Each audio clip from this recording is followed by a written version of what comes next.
So Jim Carrey's waking people up. He's talking about the rising of the Kundalini and Christ consciousness and the Christos and all that. And his handlers get angry and upset because he's revealing too much truth to the public. So you're telling me, and this is what people are saying as far as I can see. So it makes more sense that the elites, his handlers and their bosses, they would get his DNA, which that would be easy to do, but they'll bring it back, put it in the machine, they'd clone the thing. I don't know how long that would even take. Like, I don't know. Some people say 6 months, a year. Okay, now you have a full-grown Jim Carrey. So you're going to they kill the original, and then they push the fake one out there, and everything's just going to be fine and dandy. Like, no one's going to question it. No family. These people do have families, I'm sure, like a lot of these actors that have been allegedly cloned. So I'm just wondering, does the clone fool everyone, or is everyone in on it? Do all the families and the cousins and the friends and the neighbors, do they all know? How does that work? Why would they do that when they would couldn't they just kill the person and be done with it, and then make a shitload of money off that person because they probably own their likeness anyway, half these actors? And when they say they sell their soul, that's what you mean. You sell everything so that when you're gone, like these elites, these production companies, all these people, these big wigs, they will just steal your likeness and make a ton of money off your death. You know, and we've seen this many, many times. So wouldn't that be more beneficial to them? Like, I don't understand what people think. So when they clone Jim Carrey, does the clone get his bank accounts and all of his stuff too? Because the family's still there, so they obviously have to get that. So what are they doing it for? Wouldn't they just kill the person?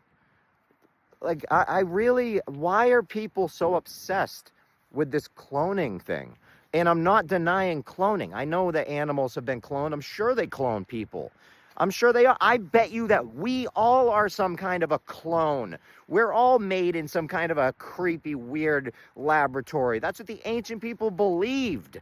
So, yeah, there's cloning. I'm not denying this, but to say that every actor now is a clone, it just makes no sense. It would be easier to just wipe them off the planet, and then you can do whatever you want. Don't you think? I don't get why people are so obsessed with it, or what the deal is with this whole thing. I think there's something is going on, seriously, is going on. Like, people are heading in two different directions. You have truthers now, and then you have truthers that are heading way veering off in these crazy directions.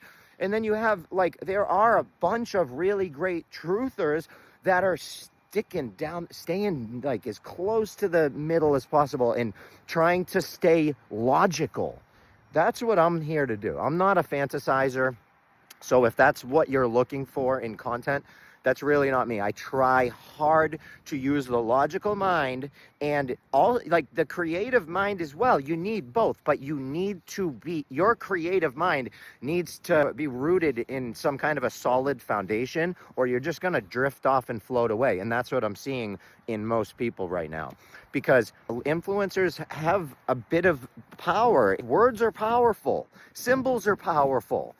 I was just talking about this the other day, how it's incredible to me that the ancient people figured out how to take fear, like this feeling. They figured out, like, okay, what is fear? And they figured it out, what fear is. And then they said, how do we take this feeling and put it into a symbol? So that when people see the symbol, they feel that feeling. And that's what they've done. That's what symbols are.